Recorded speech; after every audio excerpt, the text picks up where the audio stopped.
flebotomi ya. Untuk flebotominya, saya sampaikan terkait dengan sekilas prosedur secara umumnya. Kalau untuk terkait dengan detailnya nanti bisa di SOP, gitu ya. Jadi nanti akan lebih gampang. Karena memang untuk flebotomi nanti ada beberapa teknik dan beberapa alat yang digunakan, ya, sehingga ini saya sampaikan dulu, ya, karena memang nanti waktu praktiknya biar lebih panjang. Oke, terkait dengan flebotomi, ya, atau kita sebut juga sebagai pengambilan darah intravena, ya, atau kita sebut juga sebagai vena puncture.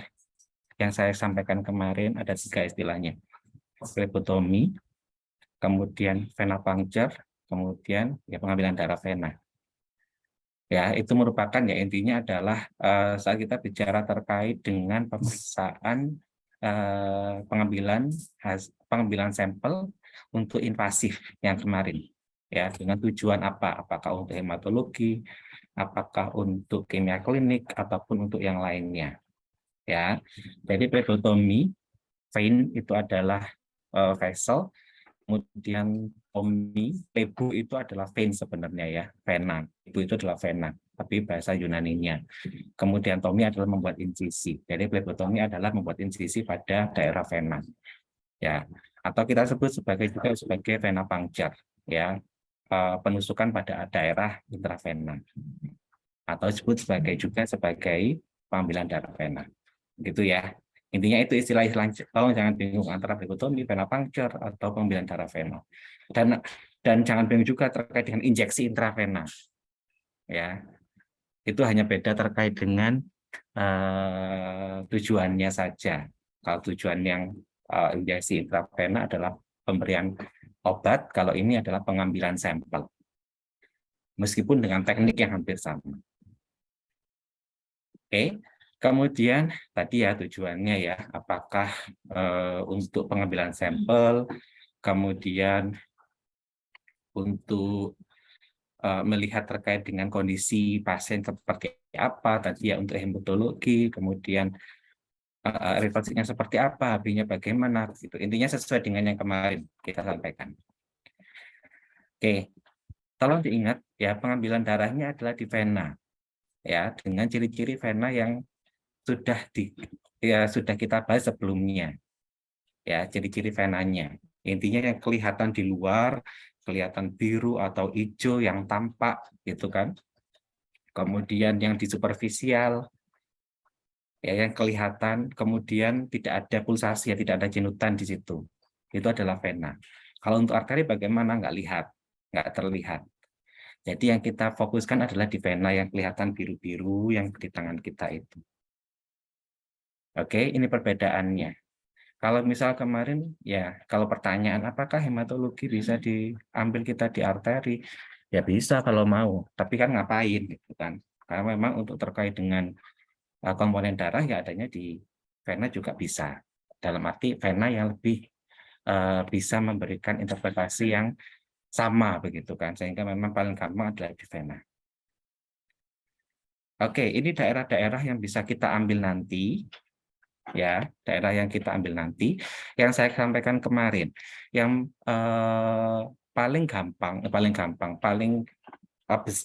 mudah aksesnya dan paling tidak menyakitkan, gitu ya, dalam tanda kutip, yang paling tidak menyakitkan dan paling mudah aksesnya adalah di daerah vena acubiti, antecubiti ini, ya, nanti dilihat satu persatu di sini, vena antecubiti, daerah cubiti, ya, segitiga ini.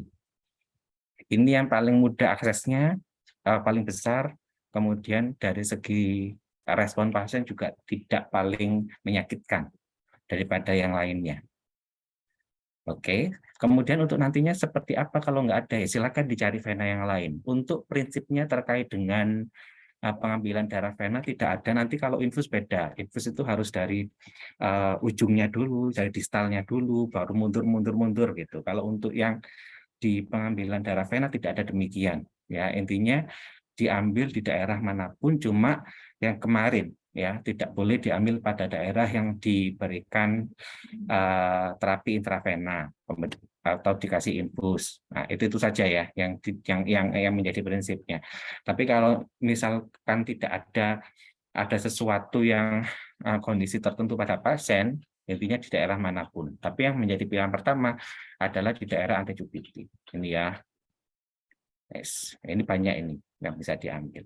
Jadi kalau misalkan nanti yang hari ini mau apa namanya injeksi intravena pun juga sama. Ya, jadi bisa juga dilakukan, yang paling gampang aksesnya adalah di daerah ini. Ya, silakan nanti kalau mau dicoba langsung. Oke, kemudian kalau untuk yang lain nggak bisa di mana, itu ya, yang tadi yang kemarin ya, pokoknya yang ada venanya ya, apakah di daerah metakarpal ini ya, metakarpal, ya mungkin bedanya adalah mungkin lebih terasa, gitu ya, di metakarpal, kemudian di daerah ekstremitas bawah, ya, ini, kemudian di daerah dorsal pedis, metakarpalnya di pedis, di dorsal pedis, intinya yang ada venanya. Oke. Ini ya, daerah-daerah pena yang bisa kita akses.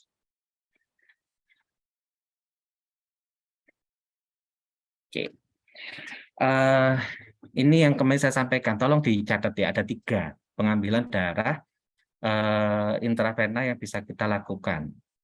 Ya, yang nanti untuk di KDM itu menggunakan vakum container dan siring. Ya, menggunakan teknik vakum container dan siring. Untuk yang nanti di IDK itu menggunakan butterfly, karena memang tujuannya beda. Ya, yang membedakan adalah yang pertama adalah alat-alatnya. Ya, nanti alatnya. Yang kedua tekniknya, yang ketiga tujuannya. Ya, yang paling beda biasanya adalah tujuan untuk yang kedua. Yang kedua ini tujuannya lebih banyak untuk darah-darah yang memang sangat kita jaga sterilitasnya. Yang kita buat tujuannya adalah untuk kultur darah. Ya, sekali lagi ada tiga alat yang beda dan teknik yang berbeda. Yang pertama adalah teknik menggunakan teknik vakum container gitu ya. Teknik vakum container, kemudian menggunakan jarum kupu-kupu, butterfly atau nama lainnya adalah wing needle, kemudian menggunakan siring atau spad biasa. Oke.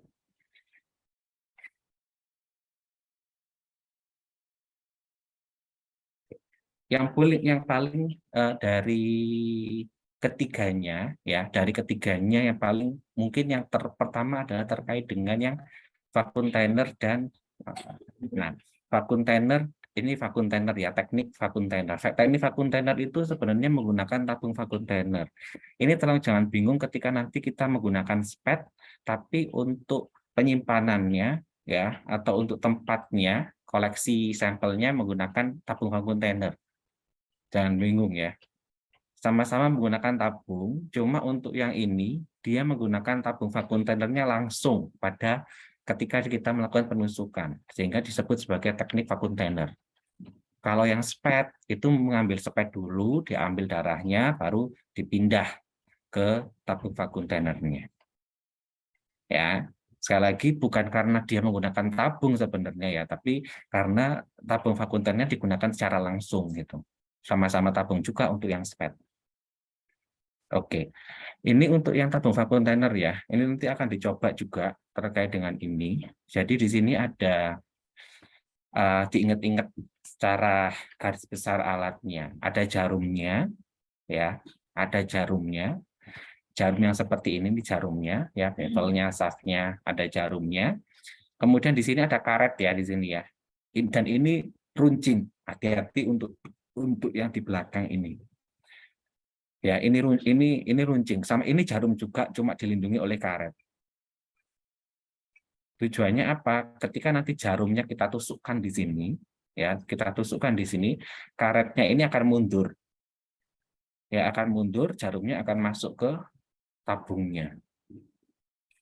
Kalau misalkan enggak tanpa karet ini, ya darahnya mancur. Sehingga sebelum tabungnya itu dimasukkan ke sini, maka darahnya tidak akan keluar. Ya, sampai jarumnya masuk sendiri ke tabung vakum container. Ya, jadi ada jarumnya, ada pelindungnya di sini, ada pelindung jarum yang ada di sini,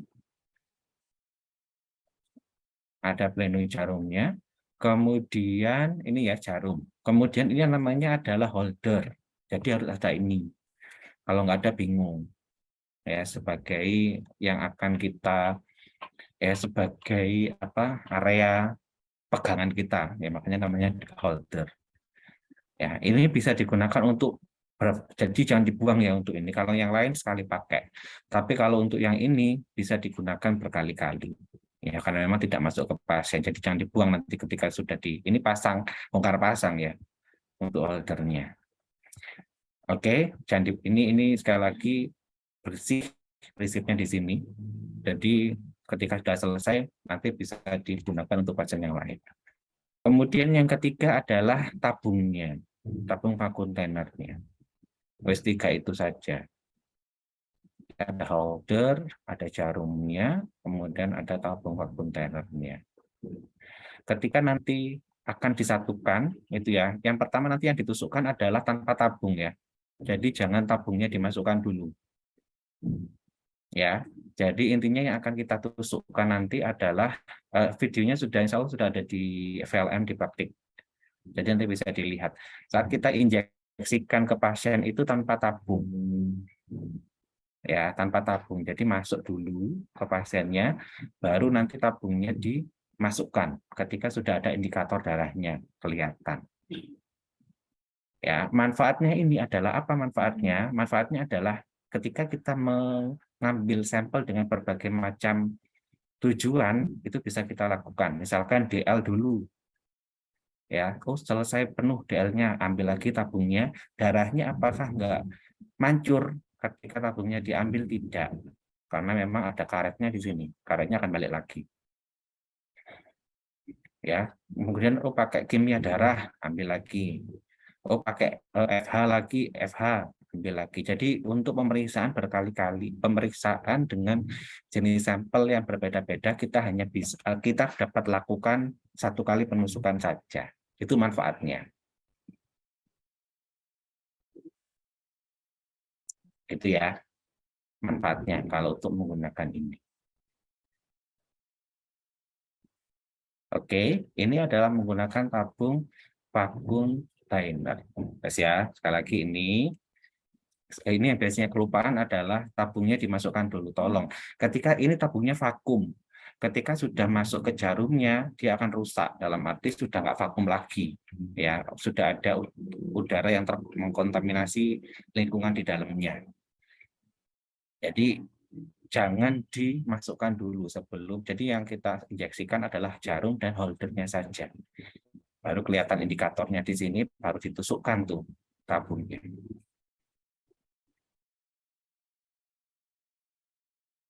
Oke, yang pertama adalah teknik akuntan. Yang kedua adalah butterfly atau wing needle. Ini hampir sama sebenarnya dengan teknik vacuum container tadi, ya. Ada tabungnya, ada holdernya. Ya, bedanya adalah jarumnya kalau yang pertama tadi kan langsung ya, langsung nempel, ya, nggak ada jarak sama sekali, ada jarum, holder, sudah tabung. Kalau untuk yang butterfly atau wing needle ini, dia ada selang panjang, ya, dan ada apa namanya sayapnya. Jadi holdernya di belakangnya. Ya, jadi saat kita tusukkan ke pasien kondisinya ini. Ya, di sini, yang ini. Ini saat kita tusukkan ke pasien. Baru tabungnya nanti dimasukkan. Ya, fungsinya untuk ini apa? Ya, yang tadi manfaatnya yang pertama adalah sterilitasnya lebih terjaga ketika kita menggunakan ini. Yang kedua, karena dia terkait untuk besarnya, ya jarumnya digunakan tidak terlalu besar, ya sehingga memang untuk ukuran anak, untuk pediatrik itu lebih gampang digunakan untuk ini. Jadi untuk anak-anak paling sering ini, ya. Tapi untuk dewasa biasanya digunakan untuk kultur darah. Yang selanjutnya adalah tadi sama dengan yang tabung vacuum container, dia bisa kita gunakan untuk berkali-kali sampel. Nih, ya kan bisa diganti-ganti tabungnya. Oke. Kemudian tapi yang menjadi kekurangannya adalah karena ini harus melewati beberapa jalan yang panjang, sehingga gravitasi itu sangat mempengaruhi. Sehingga mungkin di tengah-tengah ternyata darahnya nggak keluar lagi. Itu sering terjadi. Ya, atau mungkin dengan posisi yang berubah, maka darahnya nggak bisa ngalir dengan lancar seperti sebelumnya. Itu yang kekurangannya untuk menggunakan wind meter. Oke, sekali lagi untuk nanti yang akan kita cobakan, kenapa harus menggunakan ini? Karena untuk dewasa itu digunakan adalah untuk kultur darah. Ya. Kemudian yang ketiga adalah siring. Ya, ini kalau siring biasa ya, siring. Ya, ya, tinggal ada. Kalau ini tidak ada tala tambahan ya, intinya pakai spet ya yang sudah menjadi satu, ya ada needle-nya, kemudian ada barrelnya, tabungnya, kemudian ada plunger-nya ya, untuk yang narik. Ya, prinsipnya sama saat kita injeksi ya nanti.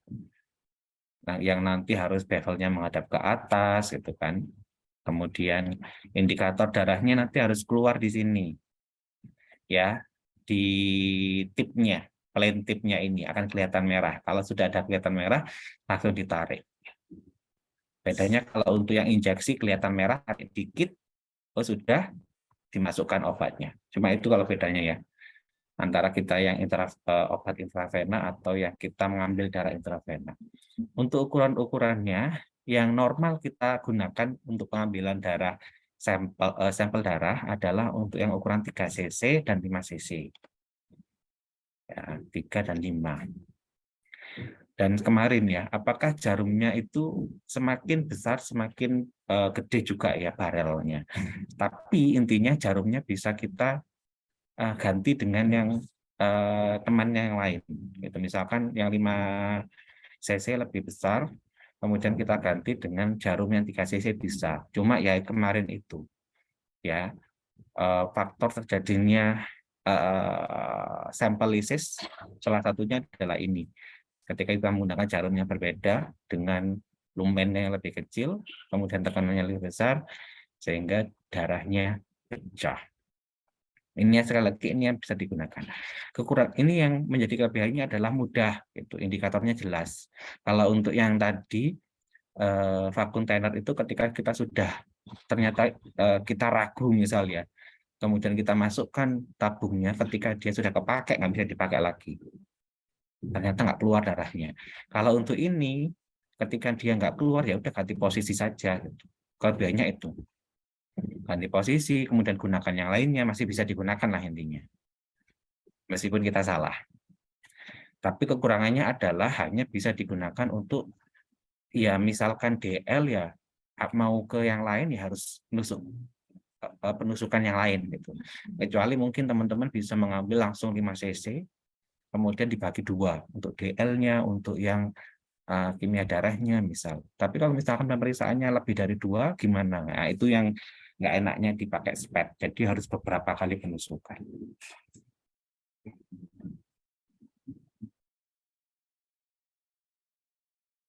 Oke ya. Terkait dengan alat-alatnya nanti bisa dibaca ya di SOP-nya. Tapi yang menjadi prinsipnya adalah bersih ya. Jadi kita nggak perlu menggunakan sarung tangan steril. Prinsipnya adalah bersih. Yang steril adalah area penusukannya saja ya, baik area insersinya di venanya kita menggunakan alcohol swab atau area jarumnya. Itu yang steril ya, tapi untuk APD kita adalah bersih.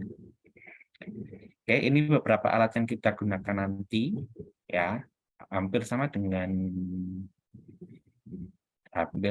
injeksi ya, dengan injeksi biasa. Ya, cuma mungkin kalau injeksi kan nggak butuh perlak, kalau ini butuh. Ya, soalnya kan ngambil darah. Itu ada apa spesimen pasien yang harus dikeluarkan itu takutnya kalau misalkan tes dan sebagainya. Ada perlaknya, kemudian mungkin yang beda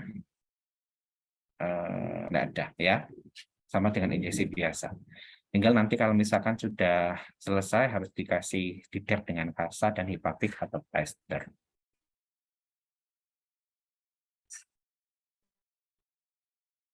Aku ada nggak ya? Oh, bisa. Videonya di anu ya, di VLM-nya nanti bisa kita lihat. Ini kalau nanti ada waktu nanti kita lihat dah.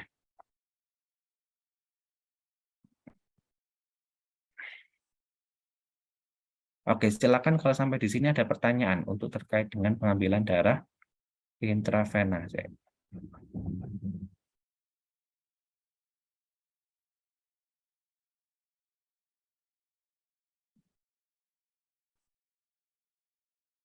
Nanti terkait dengan tadi untuk kelebihannya sudah sekilas saya sampaikan ya, tapi dan kekurangannya. Tapi kalau misalkan ingin lebih detailnya nanti bisa dibaca ya di PPT yang tadi. Yang penting lagi adalah oke, ini yang kemarin ya sama seperti yang kemarin saya sampaikan. Tidak yang hindari untuk area-area plebotomi pada daerah-daerah ini. Kalau yang kemarin kan pada daerah yang dipasang infus, ya itu nggak oleh. Kemudian tambahan sekarang pada daerah yang dilakukan mastektomi, pada area dilakukan mastektomi. Mastektomi itu pengambilan salah satu ini, ya pada pasien misalkan terjadi CA pada tumor sehingga dilakukan pengambilan jaringan organ payudaranya. Jadi pada daerah mastektomi, ya. Kemudian pada daerah luka bakar jelas ya, luka bakar atau terjadinya skar. Skar itu kayak pengerasan jaringan. Itu tidak boleh dilakukan. Ya, jadi tambahnya ini selain dari untuk yang kemarin dari daerah yang dipasang infus. Nah, jadi yang betul-betulnya kayak gini.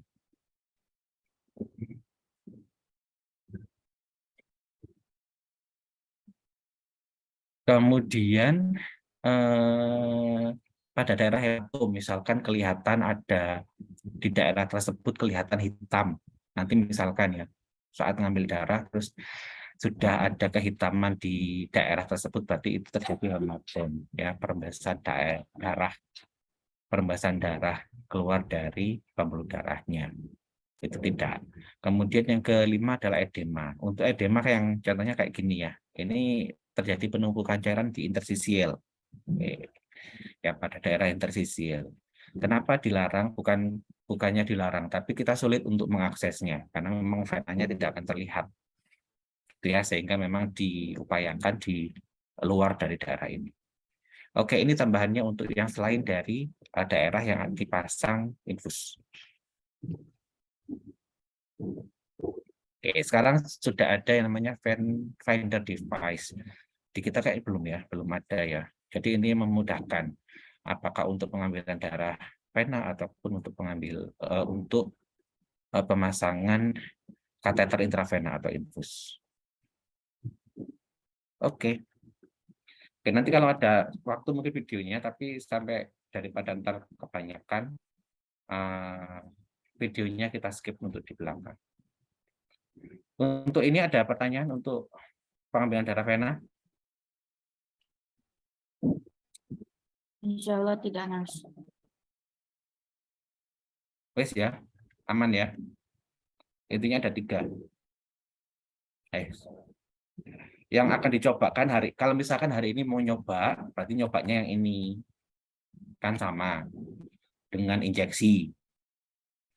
Ya kan sama dengan injeksi. Jadi nyobanya yang ini enggak belum dulu karena memang belum waktunya ya, dan belum ada juga alatnya nanti.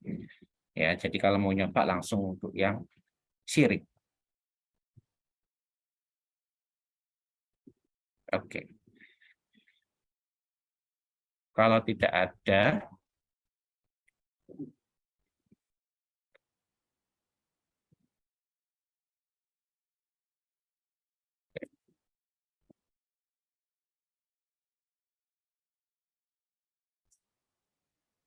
kita lanjut untuk radiologi.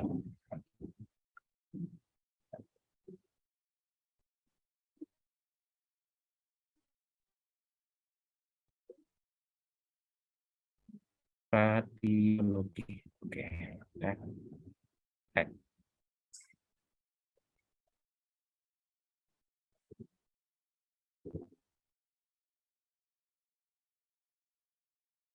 Oke. Ini adalah yang ini teman-teman sudah lengkap ya terkait dengan kemarin kita bahas terkait dengan pemeriksaan diagnostik untuk yang baik invasif maupun invasif, yaitu ada di patologi klinik, kemudian patologi anatomi, ya, contohnya biopsi, yang patologi anatomi, kemudian selanjutnya adalah radiologi. Ya, ini yang terakhir untuk radiologi. Ya, untuk yang di KDM kita bahas terkait dengan proseduralnya atau secara garis besar terkait dengan penjelasan masing-masing prosedur. Untuk yang IDK itu adalah terkait dengan rasionalisasi pembacaannya seperti apa. Itu yang mungkin dibedakan ya. Jadi kalau yang kemarin tes diagnostik untuk pengambilan darah atau di patologi klinik, kita hanya ngomong prosedural. Tadi ya, plebotomi gitu kan. Tapi kalau untuk yang di IDK, kita membahas terkait dengan ketika sudah ada hasilnya, rasionalisasi dengan bacaannya seperti apa. Ya, kita bahas sekarang lebih ke proseduralnya seperti apa, teman-teman paham terkait dengan secara umum untuk masing-masing prosedur untuk radiologi itu bagaimana, dan peran kita seperti apa. Itu ya, sebelum kita masuk ke materi. Yang kedua adalah sama seperti prinsipnya kita prosedur yang saya sampaikan sebelumnya, ya, baik invasif atau non-invasif. Peran kita sebagai seorang nurse pasti terutama untuk yang invasif ya, yang pasti ada pre, kemudian ada intra, dan ada post. Ya, kita siapkan pasiennya dulu, apa saja ya. Menyiapkan pasien tidak hanya menyiapkan pasiennya gitu. Ya, tapi terkait dengan administrasinya dari pasien misal. Kemudian persiapan apakah pasien ada sesuatu kegiatan atau keadaan yang memang harus kita kondisikan sebelumnya, apakah pasien harus puasa terlebih dahulu gitu kan, harus persiapannya harus bagaimana, itu harus kita tahu ya di pre-nya ya. Kemudian di intranya saat tindakan itu ya, apakah pasien mengalami kecemasan saat dilakukan tindakan, kemudian apakah kondisinya stabil saat dilakukan tindakan gitu ya. Itu saat tindakannya seperti apa. Misalkan yang kemarin ya saat pasiennya dilakukan plebotomi misalnya, pasien merasa nyeri. Apa yang harus kita lakukan? Kita tarik nafas dalam, manajemen nyeri. Pasien cemas karena tidak pernah dilakukan tindakan itu, apa yang harus kita lakukan? Itu yang di pre-nya. Ya, kita sampaikan dulu terkait dengan diagnosis keperawatannya adalah kurang pengetahuan misalnya. Ya. Saat tindakan, intranya. Setelah dilakukan tindakan seperti apa gitu. Setelah dilakukan tindakan adalah pasien kembali seperti keadaan semula sebelum dilakukan tindakan. Ini lebih banyaknya untuk pasien-pasien memang prosedur yang invasif ya, contohnya biopsi kemarin. Ya, jadi kita cek terkait dengan tanda-tanda vitalnya sudah kembali atau tidak. Ya, apakah dia kembalinya bertahap apa tidak karena dia menggunakan anestesi misal, harus kita observasi 15 menit sekali. Sama dengan kemarin yang saya sampaikan. Pun untuk radiologi juga demikian. Intinya semua kegiatan, semua tindakan kita yang akan kita berikan ke pasien, ya pasti akan kita lihat terkait dengan pre, intra, dan postnya. Ya, tidak aja terkait dengan tes diagnostik ya. Sama dengan saat kita prosedural memberikan intervensi, pasti pre, intra, dan postnya. Ya, sama dengan contohnya kita melakukan suction gitu kan, pasti ada pre, intra, dan postnya. Pre-nya adalah kaji dulu apakah memang ada nafas tambahan apa tidak misalnya. Ada ronki gitu kan, suaranya ada kemungkinan ada sputum gitu kan dan sebagainya. Ya, kita auskultasi brainnya. Di intranya saat dilakukan saksi respon pasien seperti apa gitu kan. Apakah ada sianosis karena dia terlalu banyak kita ambil, kita masukkan gitu kan, oksigennya kita ambil, dilihat saturasinya, itu intranya. Postnya bagaimana? Setelah kita ambil, round-nya semakin berkurang atau semakin bertambah. Kan begitu ya. Jadi pre, intra, dan postnya selalu kita lakukan. Ya, baik kita ngomong ke tes diagnostik ataupun ya pemberian intervensi mandiri kita.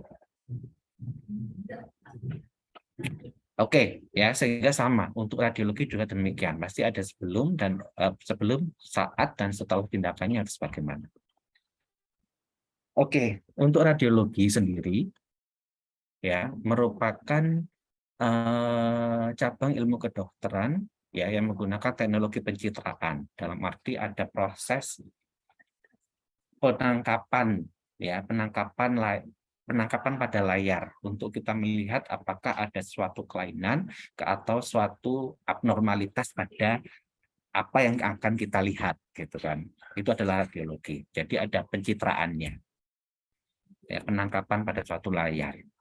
Baik menggunakan gelombang elektromagnetik ya atau gelombang yang tidak membutuhkan media, salah satunya cahaya ya. Nanti ada sinar X, sinar gamma, atau gelombang mekanik. Ya, salah satunya adalah bunyi.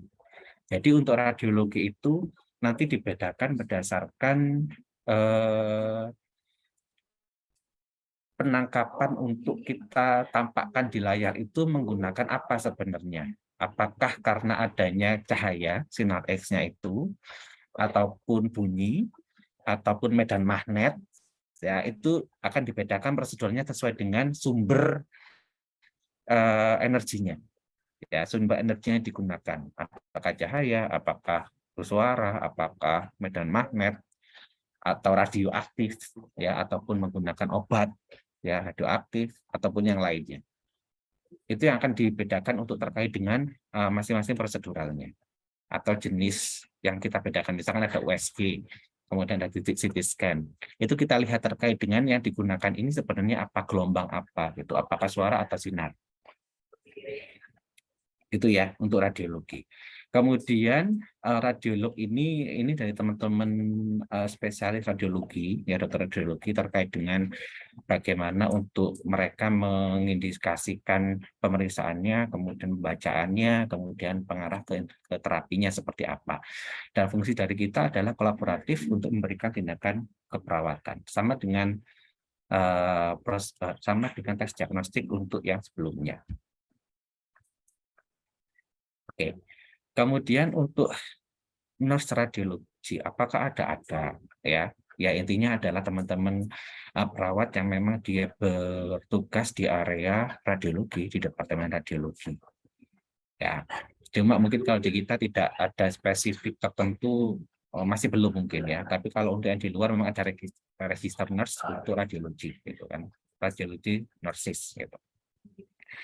Yang menjadi tugas utamanya adalah terkait dengan radiologi nurses ini adalah bagaimana pengetahuan dia terkait dengan keamanan radiasi, itu penting. Ya, bukan terkait, kalau yang dokter tadi kan terkait dengan terapi setelah tindakannya itu bagaimana gitu kan, obatnya dan sebagainya. Kalau kita lebih terkait dengan untuk radiologi nurses adalah keamanan radiasi, ya, baik dari keamanan kerja ya maupun terkait dengan keamanan infeksi, kontrol dari infeksi. Itu menjadi pengetahuan utama ya memang dari teman-teman perawat yang bekerja di departemen ini.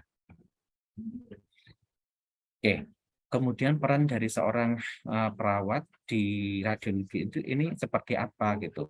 Kita menjawab terkait dengan pertanyaan terkait dengan prosedur yang akan dilakukan ke pasien. Ya harus paham makanya. Ya pasien cemas terkait dengan dia akan dilakukan fototoraks gitu kan.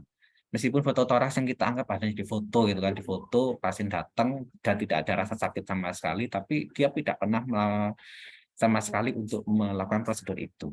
Ya, pasti akan ada kecemasan yang mempengaruhi terkait dengan kondisinya.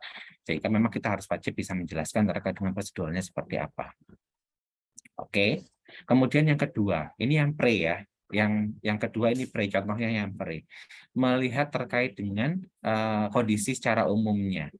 Ini nanti ada beberapa tindakan radiologi itu yang memang harus dibutuhkan ada namanya premedikasinya. dalam kutip ya, bukan premedikasi namanya, cuma saya gampangnya adalah premedikasi, atau yang harus disuntikkan dulu sebelum dia difoto, ya kita sebut sebagai kontras, ya diinjeksikan, diminum, ataupun yang lainnya.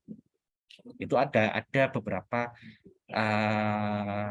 prosedur radiologi yang memang harus dilakukan itu, foto kontras, dan itu bukan hal yang bukan air ya, dalam arti bukan bentuk air yang netral, yang intinya tidak ada sesuatu apapun yang yang perlu kita khawatirkan, tidak, yaitu seperti obat sebenarnya ya nanti ada barium namanya atau iodin, sehingga ada beberapa pasien yang alergi terkait dengan itu. Kalau misalkan pasiennya ada riwayat alergi, kita hati-hati, kita berikan, harus kita monitor terkait dengan pemberian kontrasnya itu bagaimana. Kemudian monitor tekanan darah dan temperatur. Ini kenapa kok tergantung, sekali lagi tergantung dari proseduralnya. Kalau misalkan pasiennya tidak dibutuhkan prosedur khusus, contohnya adalah dikasih kontras terlebih dahulu, ya nggak ada masalah. Tapi kalau memang harus dikasih, ya sama dengan biopsi yang kemarin, ya prosedur biopsi harus dipastikan bahwa kondisinya stabil. Ya, jadi harus nanti sesuai dengan prosedurnya seperti apa. Kemudian pemberian terkait dengan kebutuhan yang memang harus disuntikan. Ya, contohnya tadi adalah kontras ataupun obat-obatan sebelum dia difoto. Ya, nanti kita lihat apa saja contohnya. Kemudian pemberian obat ya atau sedasi, ini sama dengan kontras juga. Kemudian mempersiapkan pasien ya, apakah misalkan nanti saat dilakukan CT scan tidak boleh ada logam sama sekali, itu kan perhiasan harus dilepas ya. Kemudian tadi pasien apakah ada kecemasan gitu kan terkait dengan apa prosedur yang dilakukan atau seperti apa, kita siapkan semuanya ya, terutama ya tadi sih contohnya dengan karena foto ya, ini kan ada prosedur dari luar yang harus dilakukan ya, sehingga contohnya tadi adalah logam tidak boleh digunakan gitu kan, perhiasan harus dihilangkan gitu kan, contohnya biasanya ikat pinggang harus tidak boleh digunakan gitu ya. Terus kita cek juga terkait dengan apakah pasien ada logam atau alat medis yang ditanamkan di tubuhnya ya, ini harus kita tahu ya, dan harus kita kaji sebelum pasien dilakukan prosedur ini. Kemudian tadi anestetik, kalau memang dia ada beberapa kontras yang digunakan secara inhalasi atau kontras yang digunakan secara seperti di lumbal kemarin ya, kayak Beniru itu, sehingga memang harus dianestesi dulu. Kemudian melihat terkait dengan posnya ya, recovery-nya pasien setelah dilakukan tindakan, setelah dilakukan foto, kondisinya harus kembali seperti sebelumnya. Oke, kita mulai terkait dengan jenis-jenisnya ya untuk radiologi ya. Yang pertama adalah radiografi. Sekali lagi kita membedakan untuk jenis-jenisnya nanti adalah terkait dengan sumber paparannya ya, yang digunakan apakah cahaya, sinar, apakah bunyi, suara, apakah medan magnet, gitu, apakah radioaktif dengan obat, tanda kutip. Nah, kita lihat sesuai dengan sumbernya apa. Gitu. Ini contoh sumber yang kita menggunakan sinar. Ya, kita sebut sebagai radiografi. Ya, atau kita sebut sebagai ronsen. Ya, ronsen biasanya. Yaitu menggunakan sinar X atau sinar gamma. Sinar X atau sinar gamma. Ya, intinya dia akan mengionisasi, nanti ada plat film ya yang akan ditempelkan ke daerah pasien, kemudian akan dipaparkan dengan sinar ini sehingga dia akan terionisasi ketika dia tidak menabrak salah satu organ, sehingga nanti ada gambarannya hitam dan putih. Itu ya, ada hitam dan putih. Terkait dengan pembacaan, sekali lagi saya tidak menyampaikan di sini ya, biar ada bedanya dengan yang di EDK. Untuk radiografi ini ada beberapa macam. Ini adalah yang secara umum ya, intinya banyak sekali sebenarnya. Cuma sekali lagi ini yang secara penggunaan lebih banyak gitu saja. Jadi kalau ingin nanti ada istilah-istilah yang lain, silakan dibaca sendiri. Untuk radiografi, ini ada yang pertama adalah kontras ya dengan media kontras. Jadi sebelum difoto, pasien harus diberikan media kontras terlebih dahulu. Apa bentuknya? Di mana medianya? Ya gampangnya adalah semacam obat lah yang dimasukkan ke pasien. Ya, tujuannya apa? Untuk memperjelas terkait dengan ketika dia akan dilakukan paparan. Ya, lebih terlihat gitu. Sehingga sekali lagi ada yang dialergi dengan pemberian kontras ini, ada yang tidak. Ya.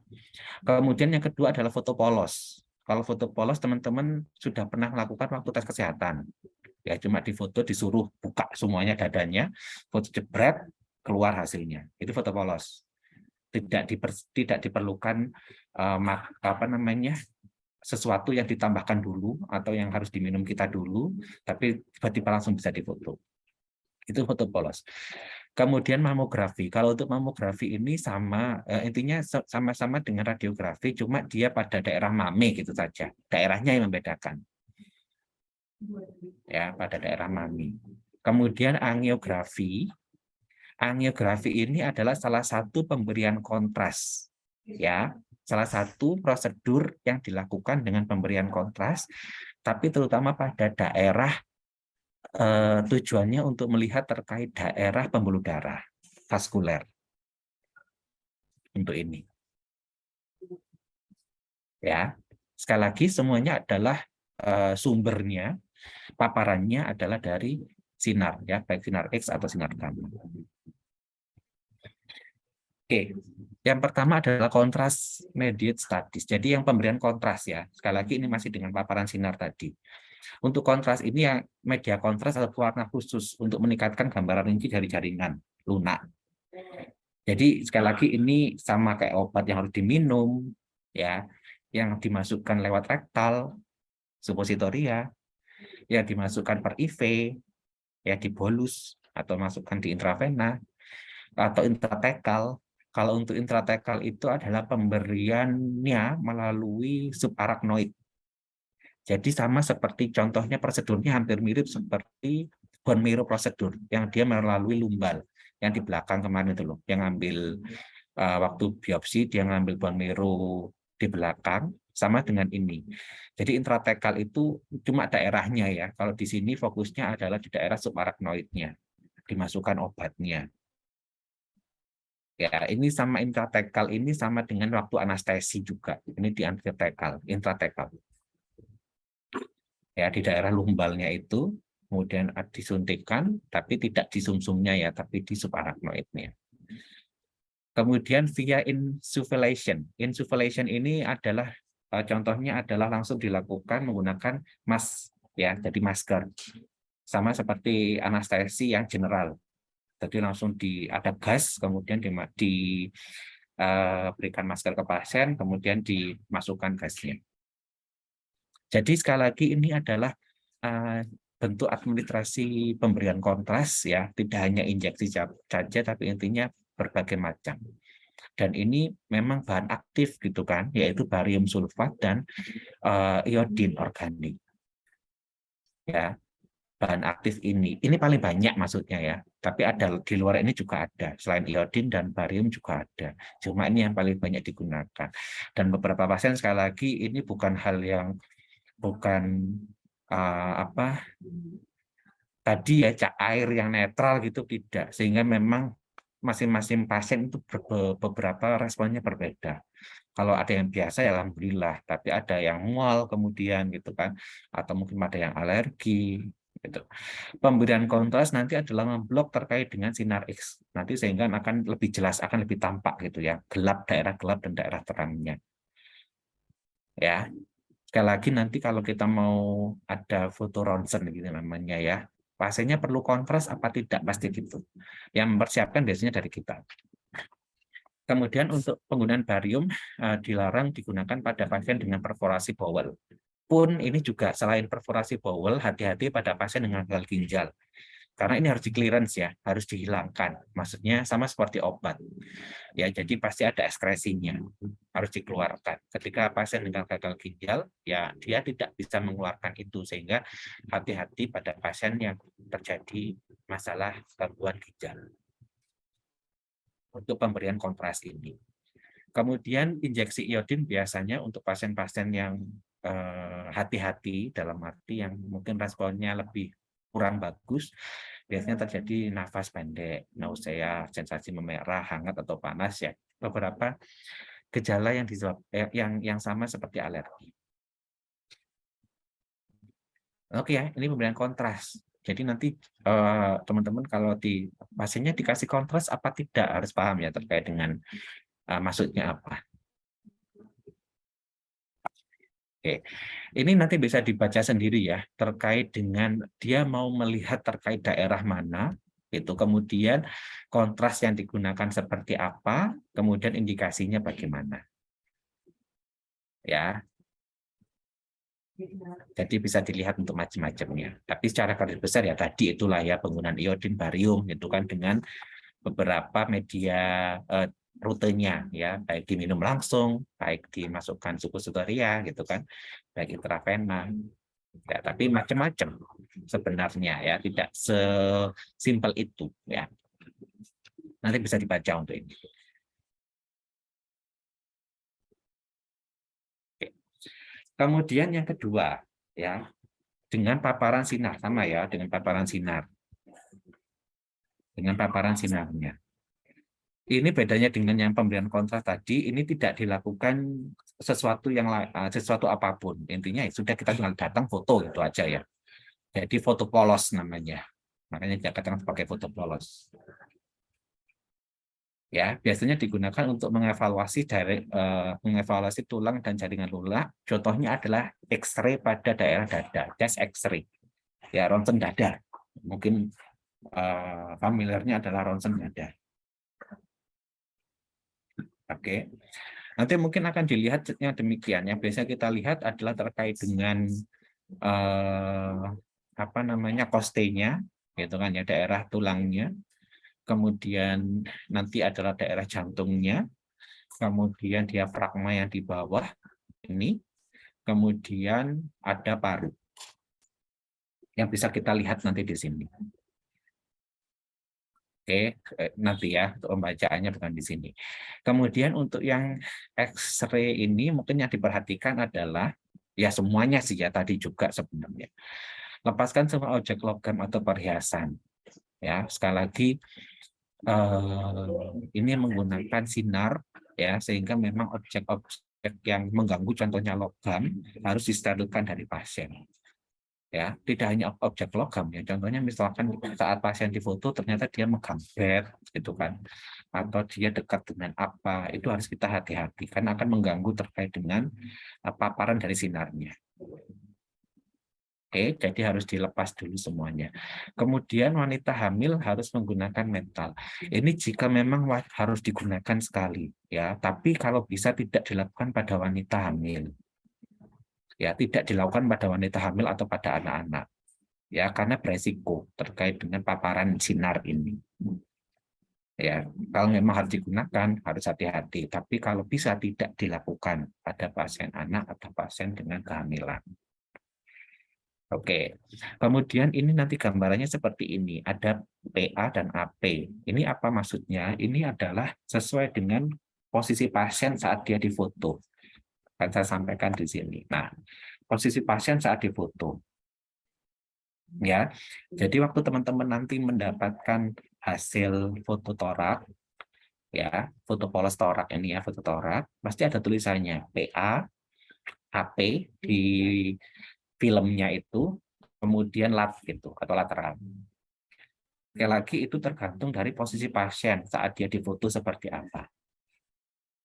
Ya, tolong diingat. Untuk yang pertama PA, PA ini adalah posterior anterior. Ya, posterior anterior. Postero anterior kalau disambung, tapi intinya dari belakang ke depan. Ya, dari belakang ke depan. Posisinya pasien seperti ini. Sehingga ada untuk paparannya dari mana, dari belakang pasien, filmnya dari depannya, di depannya. Ya, baru difotokan seperti ini. Sehingga ini yang nanti harus teman-teman paham ya, mana daerah dekstra dan sinistranya. Ya.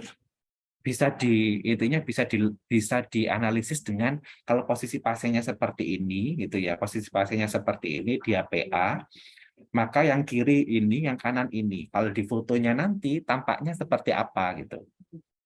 Jadi harus tahu destal sinistranya yang mana. Ya, sekali lagi pasien menghadap ke depan, fotonya dari belakang. PA, ya, posterior anterior. Kalau dia kebalikannya anteroposterior dari depannya. Ya, jadi fotonya di depan. Ini harus kita tahu kan akan berbeda ya destra sinistranya. Sama seperti ini, destra sinistranya akan berbeda. Mana antara yang destra dan mana yang sinistranya. Ya, bisa dilihat dari sininya nanti. Ya, berarti di sininya yang destra, di sananya yang sinistra. Maaf, di sini yang sinistra, di sananya destra. Di depannya ini yang sinistra, di sampingnya sana yang destra. Oke, kemudian posisi yang lain adalah ada tulisannya nanti juga ada lateral. Kalau lateral itu adalah di samping, jadi fotonya di sampingnya ini. Lat, ya, lat. Jadi hanya kelihatan untuk sampingnya saja.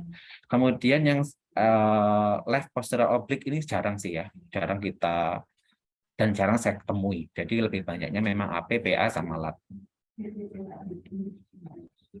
Kalau ini agak menyimpang, agak ke depan tapi agak nyamping. Oke ya, ini ada PA, AP, lateral. Dan ini sering untuk foto torak ya, yang tadi dengan foto polos ini paling sering dilakukan itu ya, karena memang banyak hal yang bisa dilihat ya. Sekali lagi ada organ yang dilihat tadi ya, untuk jaringan kerasnya adalah tulangnya. Kalau untuk yang lunak ada paru, ada jantung, kemudian ada diafragma. Itu deh. Ini ya, contohnya misalkan mau lihat lesi pada daerah paru, gitu kan, pada tulang rusuk, pada jantung. Intinya tadi kan sama ya, jantung, tulang, sama paru, dan diafragma. Mau lihat adanya cairan apa tidak, ada inflamasi, contohnya adalah infeksi, contohnya adalah TBC, ya bisa kita lihat dari situ. Lesi tadi ya, kerusakan pada jaringan, kemudian ada cairan, ya akumulasi cairan, ya misalkan edema pada edema pulmonal, ya atau pasien perikardium, ada pada perikardiumnya ada peradangan pada selaput jantungnya. Kemudian ada perubahan struktur tulang, kemudian akumulasi udara, contohnya adalah COPD, emfisema, kemudian pneumotorak, penumpukan udara pada daerah pleuranya. Kemudian pada daerah diafragma, adakah kerusakan diafragma, gitu kan ya, dia turun atau pada area yang sesuai. Untuk foto polos, selain dari foto toraks, ini kan toraks saja ya, yang paling banyak digunakan adalah contohnya adalah pada foto tulang. Misalkan ada fraktur. Ya, itu paling banyak juga dan paling gampang untuk kita lihat ya, dengan daerah dengan bentukan yang putih gitu kan, kemudian posisinya apakah ada perubahan, apakah ada potongan, itu sangat gampang untuk dilihat untuk pada daerah tulang. Ya, selain itu ada ekstremitas, ada misalkan kelihatannya ada deformitas pada tangannya, berubah bentuk. Seberapa banyak kerusakannya, atau mungkin kalau kita ngomong fraktur, apakah dia total atau sebagian, bisa kita lihatnya adalah dengan foto polos. Itu ya, yang selain dari torak. Kemudian lanjut untuk yang angiografi. Angiografi ini sama seperti pemberian kontras tadi. Ya, pemberian kontras dengan sinar X. Kalau foto polos tadi hanya sinar X tanpa adanya kontras. Kalau ini pemberian kontras, tapi memvisualisasikannya siapa? Vaskuler, maka disebut sebagai angiografi. Ya, dia ingin memvisualisasikan vaskularisasinya pada daerah yang dianggap bermasalah itu seperti apa gitu. Apakah lurus-lurus saja, apakah ada sumbatan, ataukah ada pelebaran atau seperti apa. Ini begitulah. Dan paling banyak dilakukan, tapi tidak hanya pada kardiak ya, tapi memang paling banyak dilakukan pada jantung ya, kardiak angiografi. Misalkan pasien terjadi coronary syndrome ya, ada sumbatan pada daerah koronarianya di jantung ya. Koroner itu adalah vaskuler pembuluh darah yang ada di sekitar jantung, yang tujuannya adalah pemberian nutrisi pada jaringan jantung itu, pada organ itu, pada sel yang ada di jantung itu. Biasanya kalau misalkan terjadi sumbatan ini langsung terasa nyeri pada dada ya, terjadi nyeri dada itu sumbatannya. Apakah dia menyempit, apakah ada sumbatan dari lemak ataupun yang lain.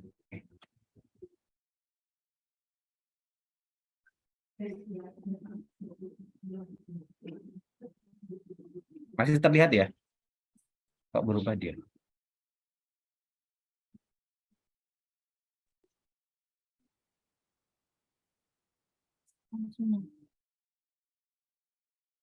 Ya, ini untuk yang sinar X tadi, kemudian tapi ini yang harus menggunakan kontras. Jadi pasien itu harus diberikan tadi barium atau iodin terlebih dahulu, sehingga nanti bisa tampak seperti ini.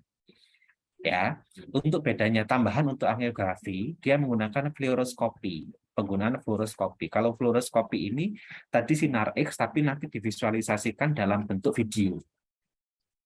Ya, divisualisasikan dalam bentuk video. Jadi langsung bisa kita lihat tuh. Nanti dia bergerak gitu. Oh, ternyata di sananya ada ini yang menyempit, daerah koroner ini yang menyempit. Itu contohnya ya. Oh, ini yang terjadi penyempitan daerah ini. Oke, nanti bisa dilihat seperti itu. Kemudian untuk yang lain, kardiak angiografi ini sering kita gunakan sebagai katarisasi jantung. Ya, katarisasi jantung juga. Katarisasi jantung itu seperti apa? Jika ada sumbatan, ya ini sekilas saja ya. Jika ada sumbatan nanti, maka dia harus dibuka. Ya, harus dijebol ininya. Misalkan ada trombus di sini ya, ada lemak, ya ada sklerosis misal. Dia harus dilepaskan itu. Sehingga nanti harus ada intervensi gitu kan untuk menembus bagian yang ada sumbatan ini, ya kita sebut sebagai katarisasi ya, yang biasanya nanti coba dilihat ya, kalau ingin tahu katarisasi jantung itu biasanya dilakukan dari daerah inguinal di selangkangan ya. Di selangkangan itu dimasukkan kateter, nanti nyambung sampai ke pembuluh darah yang ada di jantung, disebut panjang, itu katarisasi jantung. Dan cara untuk melihat apakah kateternya sudah sesuai dengan tempatnya, itu kan dia berjalan dari selangkangan sampai jantungnya itu apakah sesuai, maka dia dilakukan dengan menggunakan angiografi ini. Itu ya. Visualisasi yang pertama tadi, yang kalau untuk jantung biasanya untuk itu. Tapi tidak hanya untuk jantung sebenarnya. Misalkan nanti ada DVT ya, deep vein thrombosis. Jadi misalkan nanti ada sumbatan pada daerah ekstremitas. Sekarang banyak kelihatannya. Jadi tiba-tiba ekstremitasnya menghitam, gitu kan. Kemudian tidak bisa digerakkan atau kesemutan yang berulang-ulang. Itu ada sumbatan lemak pada daerah ekstremitasnya. Itu nanti bisa dilihat juga, divisualisasikan dengan angiografi. Bagaimana pembuluh darahnya itu, ya, dengan video, yaitu fluoroskopi. Wes ya, ini masih radiografi, ini masih sinar X yang digunakan. Kemudian nanti untuk post katerisasi, ya ini hanya Nastuno saja, ya. Jadi ada perawat kateter itu ada. Ya, perawat kateter itu ada. Jadi dan banyak dan sangat dibutuhkan. Nanti post katerisasi itu seperti apa? Ini karena katerisasi jantung itu sama seperti prosedural operasi ya, operasi sama operasi, bentuknya sama dengan operasi kayak biopsi yang kemarin, sehingga memang posnya seperti apa dengan prosedur ini ya harus kita pantau dia kembali seperti semula. ya. Nanti dilihat tanda-tanda vitalnya seperti apa, balik apa tidak, gitu kan. Kemudian di ruang observasi, kemudian apakah ada perdarahan pada daerah yang diinsersikan, gitu kan. Kemudian apakah ada komplikasi selama dilakukan insersi, saat ada perdarahan dan sebagainya. Ya, sama dengan prosedur operasi. Ya, sekali lagi untuk bisa dibayangkan ini dimasukkan dari daerah selangkangan salah satunya ya, tapi sebenarnya di vena yang lain juga bisa. Kemudian sampai masuk ke pembuluh darah yang ada di jantung. Kemudian untuk radiografi yang lain adalah mamografi. Untuk mamografi ini sama dengan yang lain, tapi ini fokusnya adalah pada daerah mami, ya, pada payudara, untuk melihat terkait dengan contohnya ini, ya, apakah misalkan ini adanya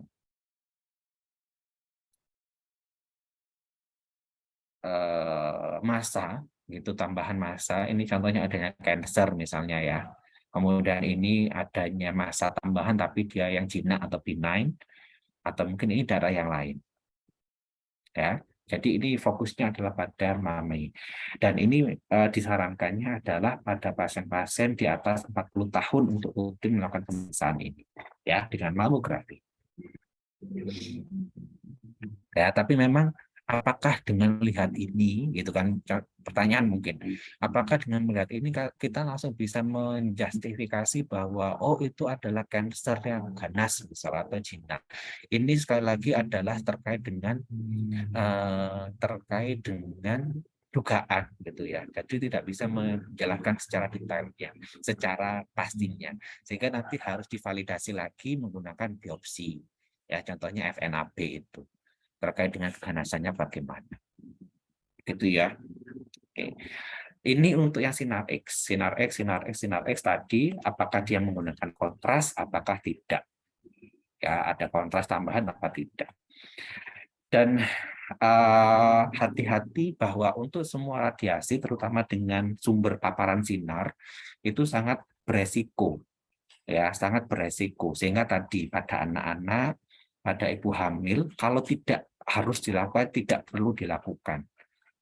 Ya, sehingga kalau misalkan tadi ya keamanannya itu sangat tinggi, sehingga nanti jangan pemberian tindakan ini tidak hanya dilakukan pada departemen radiologi ya, maksudnya pasien yang diantar di tempat radiologinya kemudian difoto, tapi juga bisa dari radiologi datang ke kamar pasien yang mobile, ya, yang mobile, sehingga itu harus hati-hati ya. Jadi paparan sinar ini itu sehingga memang ketika misalkan kita saat ngantar pasien gitu kan untuk melakukan prosedur ini, nanti ada tempat khusus untuk kita ya yang boleh ya, dan itu berjarak dengan pasiennya.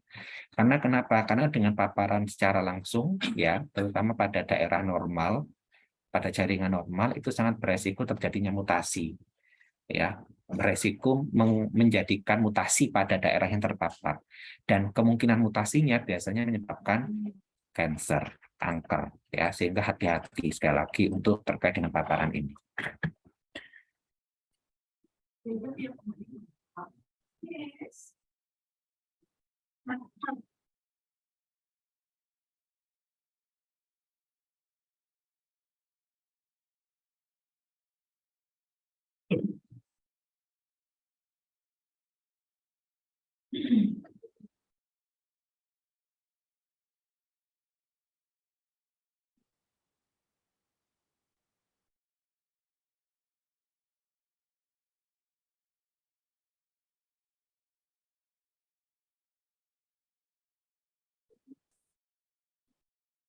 Oke, kita bicara untuk lanjut ya dengan paparan yang berbeda ya, ultrasonografi.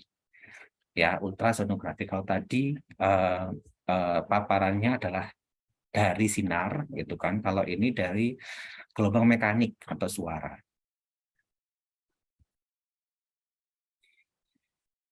Ya, kalau ini suara.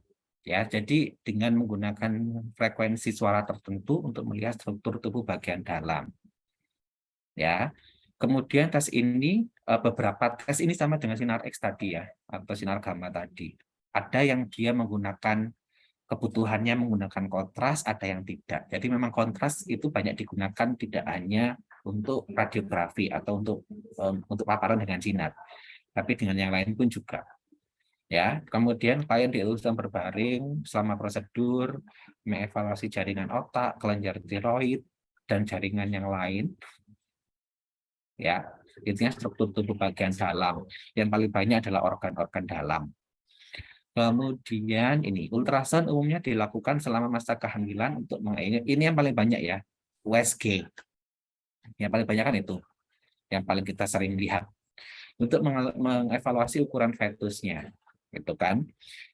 Untuk ini uniknya ya di USG ini adalah bladder yang penuh dibutuhkan untuk memastikan visualisasi. Jadi semakin penuh bladdernya atau vesika urinaria kita semakin penuh itu semakin bagus untuk visualisasi terkait dengan uterusnya. Sehingga diinstruksikan ibu minum 6-8 gelas air. Jadi penuh lebih bagus. Ya, dan tidak berkemih saat sebelum tindakan. Ya, jadi dipastikan di situ. Ini yang mungkin persiapan untuk yang USG. Kemudian pemberian lubrikan, ya biasanya kalau kita lihat USG itu kan ada lubrikan, ya gel, kemudian dioleskan di perut-perutnya itu, ya untuk mengkontak dengan transducernya, ya sehingga nanti mengkonversikan energi listrik menjadi gelombang suara. Mungkin ini yang khas ya terkait dengan USG untuk ibu-ibu untuk ibu ya dengan kehamilan.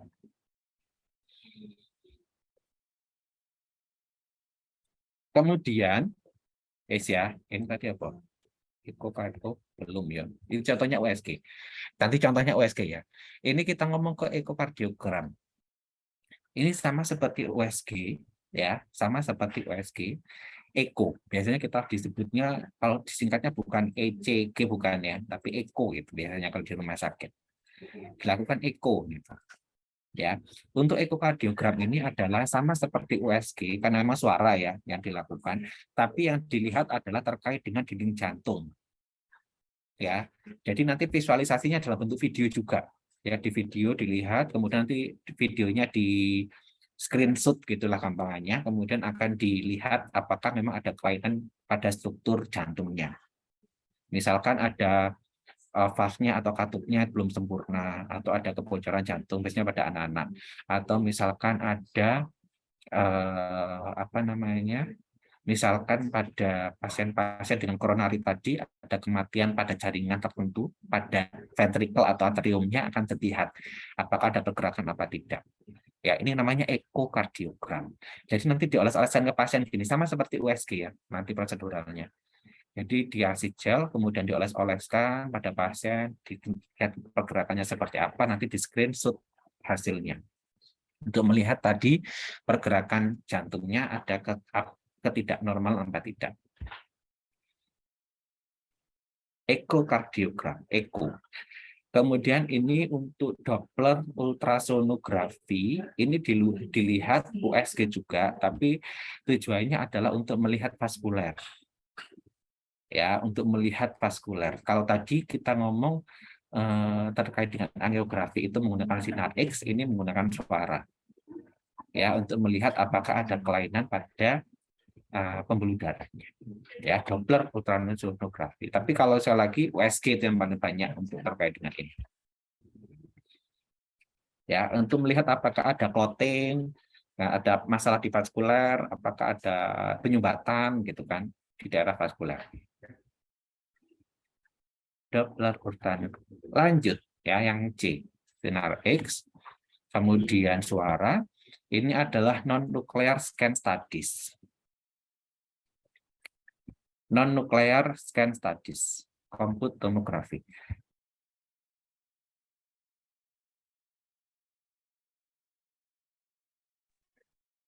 Oke, non-nuclear scan studies. Untuk non-nuclear scan studies, ya sebenarnya ini kalau ngomong paparannya, ya ngomong paparannya, dia sama-sama sinar X sebenarnya. ya, sinar juga paparannya. Cuma bedanya untuk yang compute tomografi ini adalah ada proses scanning, ya, ada sistem scanning pada mesin khusus tertentu, sehingga nanti terkait dengan visualisasinya akan lebih banyak. Ya, jadi ada prosedur sama ya seperti tadi ya, non invasif, dia menggunakan paparan sinar X juga, tapi ada proses scanningnya, sehingga kenapa disebut sebagai compute tomografi. Contohnya apa? Contohnya adalah CT scan. Ini CT scan ya, CT scan. Oke, sekali lagi dia sama menggunakan sinar X, ya, tapi ada scanning khusus. Jadi bedanya dengan radiografi tadi itu, ya, ada scanningnya. Yang penting di sini adalah terkait dengan visualisasinya. Jadi tolong diingat ya, sama dengan PA, AP tadi. Untuk visualisasinya, compute tomografi contohnya CT scan, ya, CT scan, compute tomografi scan, CT scan, itu nanti ada beberapa gambaran visualisasi posisinya, ya, yang berbeda. Ya, yang pertama CT scan ini bisa melihat ya dengan beberapa ya, jadi kayak dipotong-potong gitu nanti ya, continue untuk hasil yang didapatkan itu dengan potongan sagital. Ini potongan sagital ya, sama dengan kalau kita ngomong anatomi ya, potongan sagital, transversal, koronal gitu kan, sama dengan potongan di anatomi ya, sama semuanya sama seperti itu. Untuk potongan sagital adalah scanningnya ya, di scan-nya itu dia memotong daerah tubuh kita dengan vertikal ya, daerah vertikal seperti ini. Ini potongan sagital. Jadi potret itu dari bawah ke atas, dari bawah ke atas. Kalau transversal dia horizontal ya, dari menyamping kiri ke kanan, kiri ke kanan. Bentukannya seperti ini. Ya. Kalau koronal adalah dia atas bawah ya, atas bawah yang dilihat. Ya, sehingga untuk kita ngomong paparan X-ray ini adalah semua sisi. Semua sisi untuk motong semua daerah tubuh. Ya, sehingga memang kalau untuk CT scan dari segi biaya juga mahal, dari segi visualisasi paling bagus. Karena memang semua dia menggunakan sistem cross sectional, jadi per bagian itu dia scanning. Ya, dengan posisi ini ya, dari sagital, transversal, dan koronal.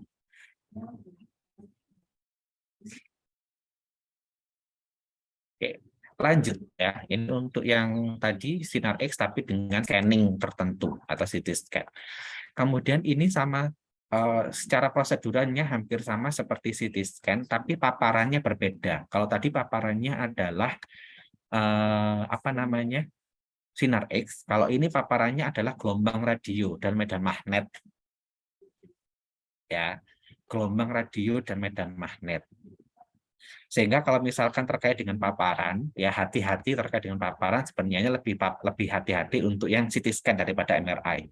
Karena kalau ini lebih hanya ke gelombang radio gitu. Jadi secara tadi ya paparan terkait dengan sinar X itu tidak ada sama sekali. Tapi kalau untuk yang CT scan memang menggunakan paparan sinar X. Jadi sama seperti radiografi tadi. Ya, untuk yang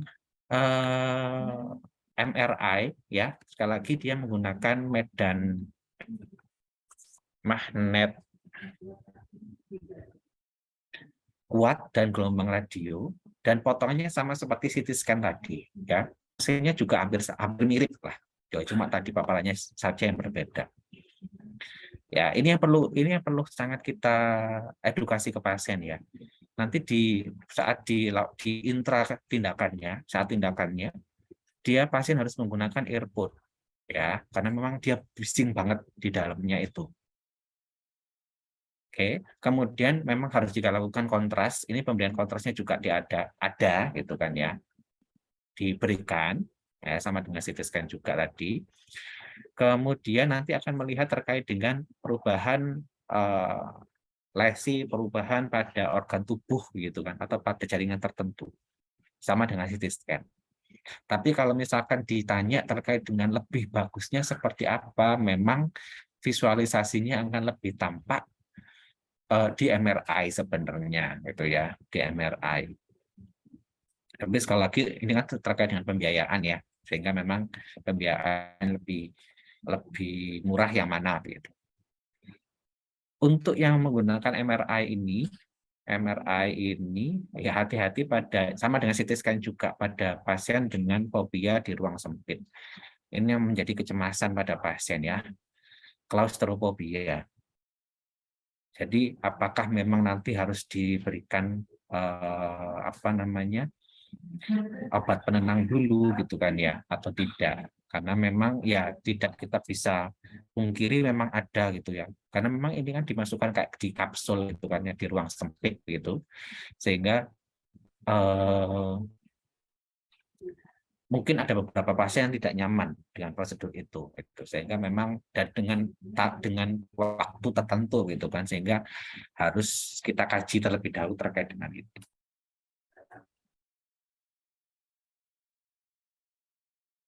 Oke, ini menggunakan suara dan magnet.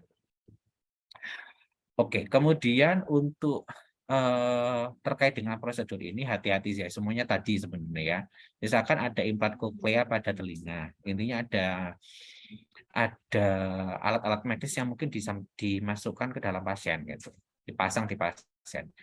Kemudian defibrilator jantung yang ditanamkan, ya, katup jantung buatan, sendi buatan berbahan logam, kemudian metal clip, cincin logam pada pembuluh darah, dan untuk kateter jantung tadi.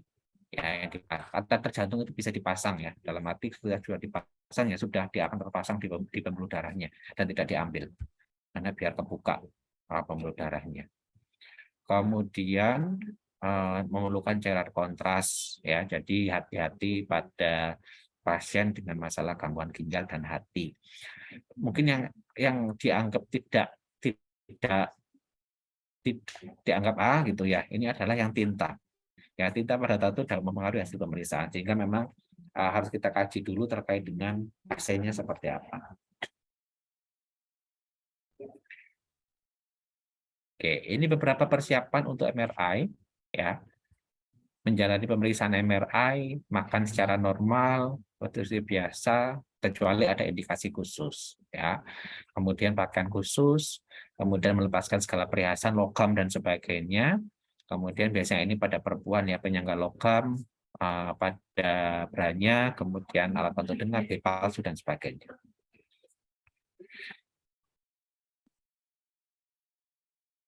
Lanjut, electrodiagnosis studies.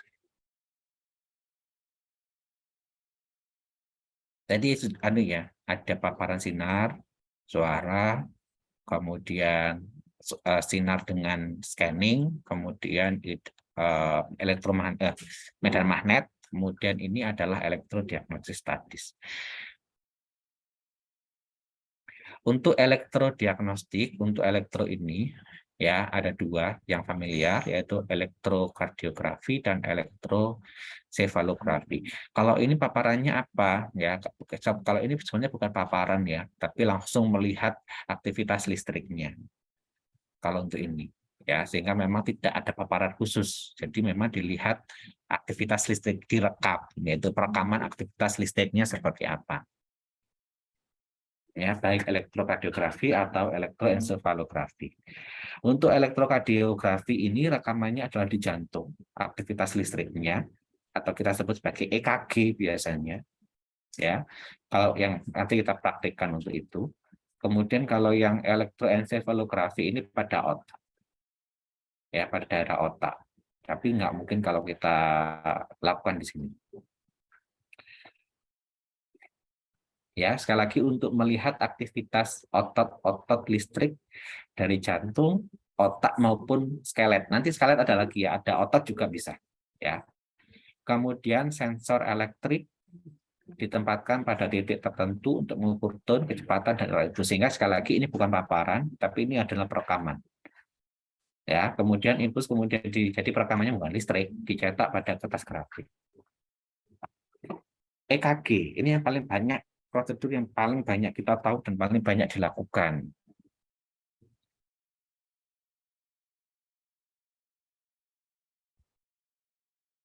Ya, elektrokardiografi.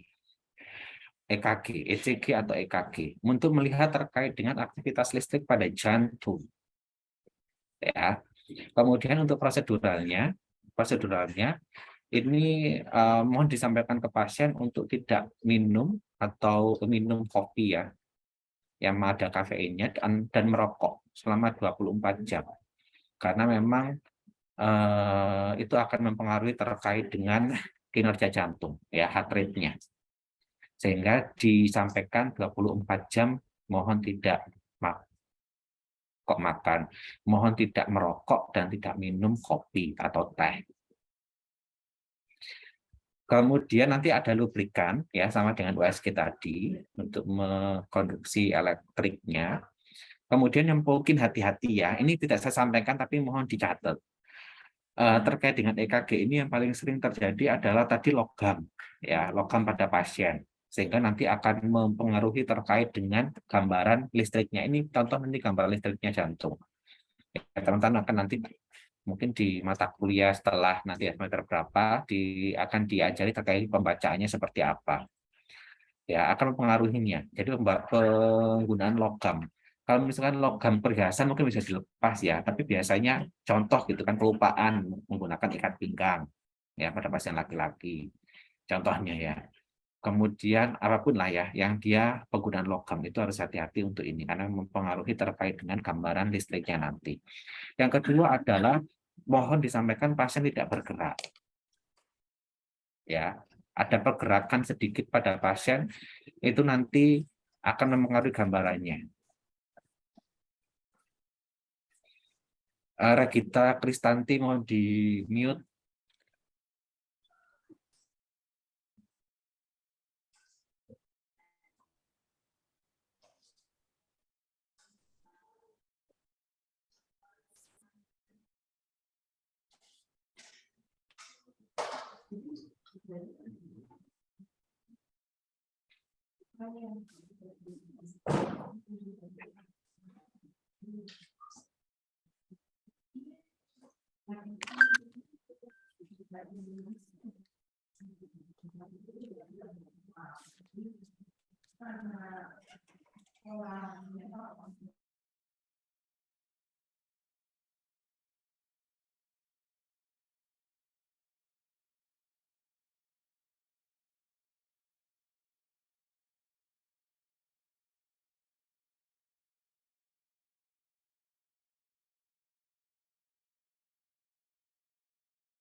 Aktivitas listriknya seperti apa? Aktivitas listriknya seperti apa? Elektroencephalografi. Oke. Ini yang mungkin karena ini yang dilihat adalah aktivitas otak sehingga memang akan dikondisikan dan ini lama ya, lama sekali 1 jam lah ya, dan itu lama memang akan dikondisikan adalah ruangannya itu tenang. Itu memang ini edukasinya harus kuat dulu di awal ya. Ruangannya tenang, kemudian tidak ada intervensi apapun di situ, itu kan, sehingga akan memang dilihat pure aktivitas otaknya seperti apa, dan memang pasien harus tenang juga, itu kan, tidak ada stimulasi apapun pada saat dia dilakukan perekaman. Dan untuk hasilnya nanti sama seperti EKG juga dia akan ada di kertas, gitu kan, terkait dengan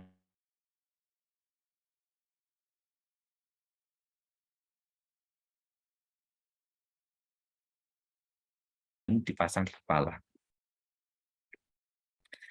Oke, kemudian ada elektromiografi. Kalau untuk elektromiografi ini yang dilihat aktivitas listriknya adalah di ekstremitas, ya, di ekstremitas. Misalkan contoh pasien tiba-tiba ada gerakan involunter, ya, tiba-tiba dia bergerak sendiri, atau mungkin kelemahan pada ekstremitasnya, atau mungkin dia sering tremor misal, ya, gerakan yang tidak disadari. Itu bisa kita lihat terkait dengan aktivitas listriknya seperti apa. Jadi bukan berarti kalau misalkan aktivitas listrik tangan, kaki misalnya, dia ada satu masalah pasti otaknya bermasalah, tidak. Ya bisa jadi ya memang yang menjadi masalah adalah persarapannya di daerah perifernya gitu. Otaknya nggak ada masalah, tapi yang di daerah perifernya bermasalah. Itu yang kita bisa lihat adalah di menggunakan elektromiografi ini. Tapi intinya tidak ada persiapan khusus kalau untuk ini ya. Ya, untuk yang perekaman-perekaman tadi tidak ada persiapan khusus, mungkin edukasi terkait dengan saat tindakannya saja. Oke. Ini kesimpulan secara umum ya untuk persiapan pemeriksaan ya terkait dengan paparan radiasi, hati-hati pada ibu hamil, terutama menggunakan sinar tadi. Ya, kalau bisa tidak dilakukan. Nah, kalau bisa tidak perlu dilakukan. Kemudian alergi pada cairan kontras. Untuk foto-foto tadi ya, apakah CT scan atau radiografi atau MRI yang dia membutuhkan kontras, harus kita monitor. Apakah kalau memang pasien tidak pernah menggunakan itu, setelah kita berikan kontras harus dilihat. Ya, apakah ada tanda-tanda alergi apa tidak. Atau mungkin hati-hati pada pasien yang mungkin punya riwayat alergi yang banyak gitu ya. Ada riwayat alergi A, B, C misalnya, itu pun harus hati-hati. Ya, intinya tetap dimonitor terkait dengan pemberiannya. Kemudian pada pasien dengan gangguan ginjal dan hati, sekali lagi kontras ini bukan terapi ya, bukan terapi. Jadi memang harus hanya sebagai visualisasi saja. Ketika sudah selesai harus dikeluarkan begitu. Ya, selesai dikeluarkan, sehingga hati-hati pada pasien dengan gangguan organ hati dan ginjal. Kemudian logam ya, kalau logam-logam yang terlihat oke, tapi untuk yang logam-logam yang dipasang di dalam tubuh itu yang harus kita kita kaji dulu ya, apakah ada implan, ada alat bantu jantung yang di dalam, apakah ada ring ya, tadi pemasangan kateter jantung yang dipasang ringnya, gitu kan, itu harus kita tahu. Kemudian tadi ya untuk tato ya, tato itu ya mungkin saya tidak tahu ya kandungan tato. Kalau yang disampaikan di textbook memang mengandung logam sehingga akan membahayakan saat menjalani MRI. Kemudian pada pasiennya klaustrofobia tadi di ruangan sempit ya, apa harus kita edukasi terlebih dahulu, dan memang apakah memang kalau tidak bisa ditangani apakah harus pemberian obat atau tidak. Kemudian untuk PET ini hampir sama seperti CT scan ya, cuma dia tidak menggunakan sinar X gitu. Jadi ada PET scan. Kalau CT scan nanti kan menggunakan sinar. Kalau ini tidak. Kalau pada prosedur PET ini dia tidak melakukan aktivitas berat selama 2 hari dan menjalani diet selama 24 jam. Untuk yang PET ya ini ya. Kemudian untuk yang USG dan CT scan tadi ya, kalau USG itu tolong tidak makan gitu kan, karena memang gambarannya nanti di daerah abdomen ya, tapi minum tadi yang penuh untuk pengisian bladdernya. Dan CT scan juga demikian. Kemudian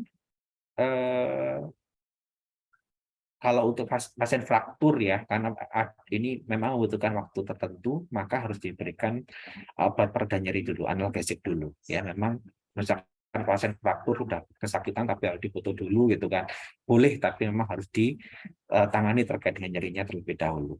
Kemudian USG tadi sudah, Kemudian PET, ya, temannya CT scan, tidak minum apapun kecuali air putih, tadi ya, dia 24 jam. Kemudian kalau untuk logam jelas ya, harus dihilangkan semua, hampir semua prosedur ya. Hampir semua prosedur kecuali mungkin ya anggaplah hampir lah daripada sulit. Hampir semua prosedur memang logam itu tidak diperlukan digunakan ya untuk perekamannya. Untuk komplikasi terkait dengan pemeriksaan radiologi kebanyakan adalah terkait dengan pemberian kontrasnya ya. Kebanyakan ada pemberian kontrasnya. Ya, barium atau iodinnya. Ya, pasien bisa mual, muntah, dan ini banyak ya, tidak ya memang harus diberikan gitu kan, tapi memang harus kita monitor terkait dengan itu. Kemudian kontras pun juga kan sama dengan obat ya, ini kan bahan aktif ya kontras itu, sehingga memang bisa menyebabkan gagal ginjal akut ketika memang dia dilakukan dengan dosis besar ataupun dengan dosis berulang yang sering gitu. Sehingga memang untuk yang paparan sinar X tadi contohnya itu memang harus dibatasi, tidak yang kontinu tiap hari dilakukan gitu.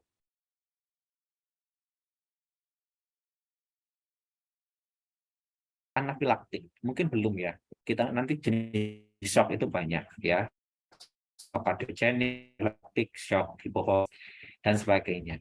Ini contoh anafilaktik, ini sama dengan obat juga. Jadi ketika orang alergi, kalau alergi cuma gatal nggak ada masalah.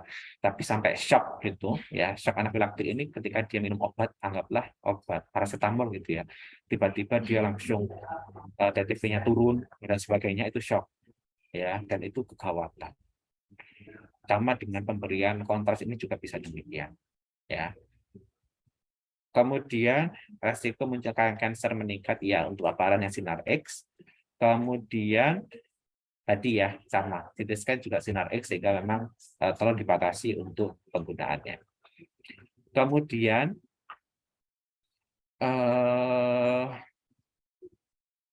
tadi ya penggunaan kanal logam misalkan dia ada alat pacu jantung, kemudian harus identifikasi di awal, itu akan merusak alat pacu jantungnya, sehingga nanti bisa menyebabkan henti jantung, ya jantungnya berhenti. Oke, itu yang bisa saya sampaikan terkait dengan radiologi. Tapi sebelumnya, tadi lupa ngomong. Yang saya sampaikan ini adalah terkait dengan diagnostik radiologi. Jadi yang fokusnya adalah tes diagnostik, ya. Tes diagnostik.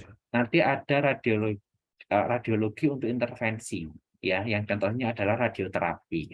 Saya nggak masukkan radioterapi, takutnya nanti bingung, karena sekali lagi tujuan kita adalah tes diagnostik. Ya, kalau untuk radioterapi adalah untuk intervensi. Contohnya sama dengan kemoterapi, kalau dia menggunakan obat gitu kan. Kalau untuk radioterapi menggunakan sinar terapinya. Itu ada lagi tujuannya ya, tidak untuk diagnostik tapi untuk terapi, yaitu radioterapi.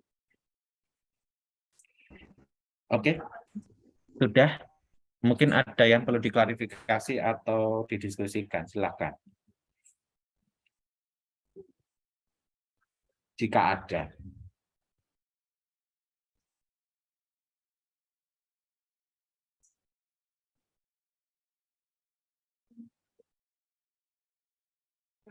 Aman, tidak ada.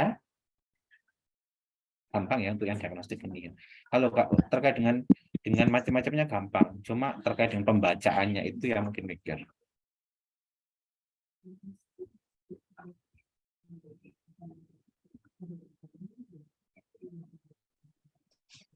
Mohon maaf, Nurse, permisi, izin bertanya. Oke, silakan deh. Oh, di atas nggak kelihatan. Siapa tadi? Ada Liza sama Rizky, Nurse. Liza dulu, silakan Liza. Baik, terima kasih Nurse atas kesempatan yang diberikan.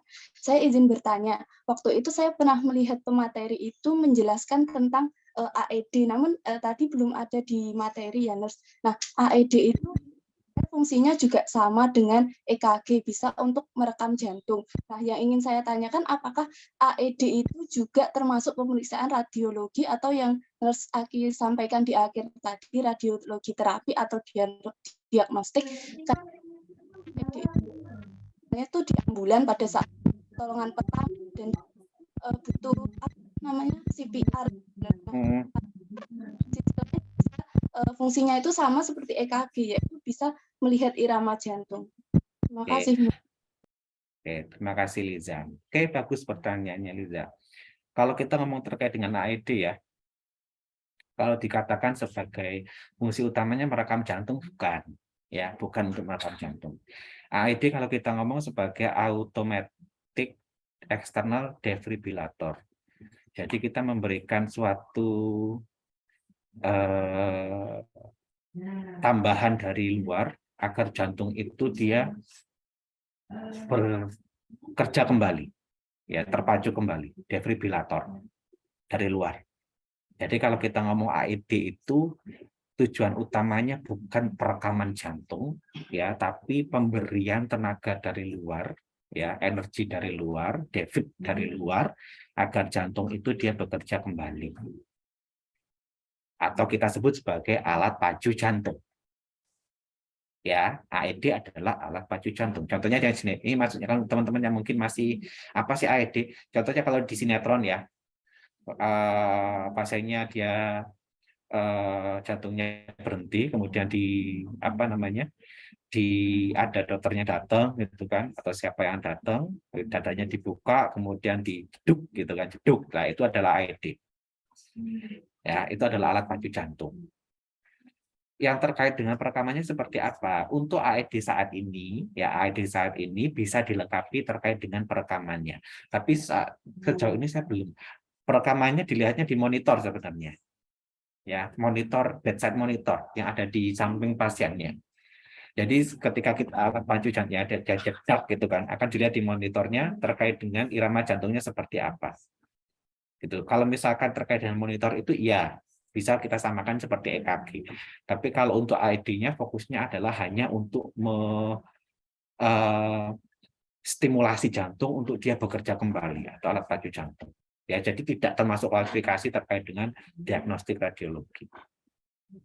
Begitu ya Nurliza ya. Baik, Mas, terima kasih. Oke. Lanjut Rizky, silakan Dek. Baik, Nurse, terima kasih atas kesempatannya. Mohon izin bertanya. Tadi di USG ibu hamil pada tahap pre itu kan diminta untuk memenuhi bladder agar hasilnya lebih jelas. Nah, untuk di tahap edukasi itu kan kita harus tahu kenapa harus dipenuhin bladdernya gitu ya, Nurse. Mohon izin konfirmasi, apa fungsi bladder penuh ini biar fetusnya terdorong ke atas supaya bisa lebih jelas di layar visualisasi gitu ya, Nurse? Oke, bagus ya. Ya sudah dijawab ya. Iya, jawabannya adalah iya. Jadi memang biar salah satunya adalah terkait dengan uterusnya itu dia lebih terangkat. Karena kita harus tahu ya posisi anatomis uterus. Jadi uterus itu kan ada di belakang sebenarnya. Ya, ada di apa namanya?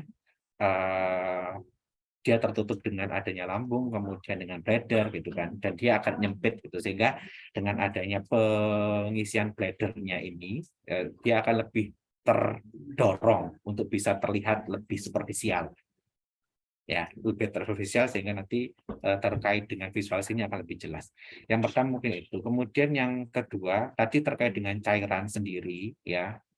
Sebenarnya untuk menjelaskan sebenarnya ya, untuk membedakan secara kontras bahwa itu adalah bladder, kemudian untuk yang uterus yang mana, itu karena memang dipenuhi dengan cairan, sehingga akan terlihat jelas ketika nanti ada cairan, kemudian ada fetusnya, gitu. Terkait gambar fetusnya akan takutnya adalah ketika kita bladder yang kita lihat itu takutnya dianggapnya itu adalah sebagai bagian dari yang di uterus, itu padahal bukan. Sehingga dengan pemenuhan dengan cairan itu secara kontras akan bisa kelihatan. Sebenarnya kontras itu juga salah satunya bisa air ya. Ya, salah satunya kalau misalkan kita mau USG apa namanya, pada daerah abdomen itu kan tidak boleh makan atau puasa, harus dipuasakan terlebih dahulu, tapi boleh minum contohnya ya. Tapi tidak boleh makan. Atau mungkin ada beberapa prosedur yang memang dia harus minum terlebih dahulu. Itu bisa dikatakan minum itu sebagai bagian dari media kontrasnya. Jadi kontras itu tidak hanya terkait terkait dengan barium dan iodin tadi, tapi bisa juga dengan air itu sebagai media kontras ya dalam tanda kutip. Ya dengan tujuannya seperti tadi untuk membedakan lebih jelas mana bagian ini dan mana bagian yang itu. Oke, begitu ya, Dek. Rizky. Baik, Nurse. Terima kasih. Oke, kemudian terakhir ya Isal. Takutnya ya ada kesempatan untuk nanti ke kampus. Silakan Isal.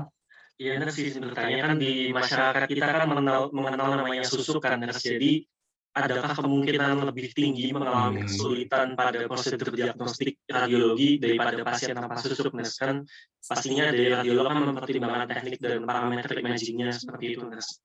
Terima kasih. Ya, oke. Ini sangat, kalau apakah ada sangat-sangat mempengaruhi dan sangat-sangat menyulitkan ya.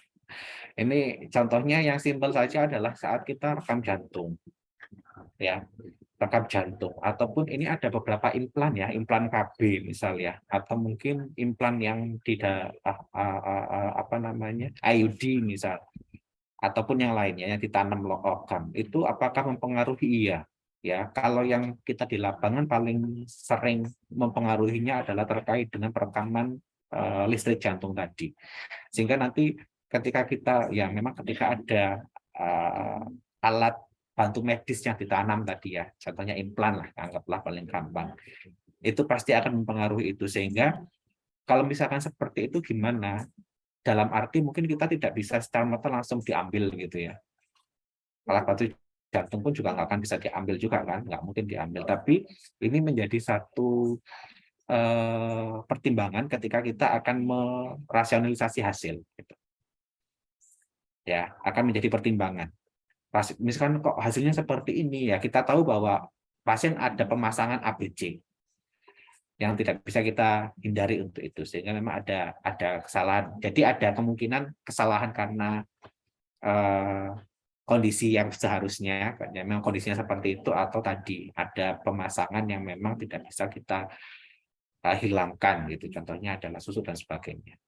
Sehingga memang tapi harus yang menjadi poin pentingnya adalah harus dikaji gitu, sehingga nanti waktu direkam, contoh rekam jantung kok aneh ya gambarannya gitu, yang harusnya PGRS-nya jelas gitu kan naik turunnya, tapi ini kok ruwet gitu misal ya, harus kita kaji dulu. Itu saya pernah sampai, tapi bukan susuk sih, pernah cuma karena apa sih, dia menggunakan mungkin ikat pinggang yang nggak kelihatan gitu, yang kecil itu, ataupun dia pokoknya ada sesuatu yang dia pakai yang sudah kita lihat tapi ternyata enggak, ya miss juga dengan itu gambarannya akan sangat mempengaruhi terkait dengan hasil itu. Sehingga memang yang poin pentingnya adalah tolong dikaji dulu pasiennya seperti apa. Oke, begitu ya. Terima kasih, Nurse. Oke, terima kasih teman-teman. Ada waktu nanti untuk mandi dulu, tapi bukan untuk buka ya, untuk mandi dan ke sini. Semoga nanti yang disampaikan tadi ada sesuatu tambahan ya untuk terkait dengan tes diagnostik, dan insya Allah ini sudah kalau untuk tes diagnostik. Kalau untuk rasionalisasinya nanti, jika ada pertanyaan nanti bisa disampaikan di materi selanjutnya. Ya, selanjutnya saya adalah cairan ya, bisa juga di sana nanti. Kalau memang ada materi yang sebelumnya ada masalah atau yang belum dimengerti. Mohon maaf jika ada kurang lebihnya. Saya tutup. Salam.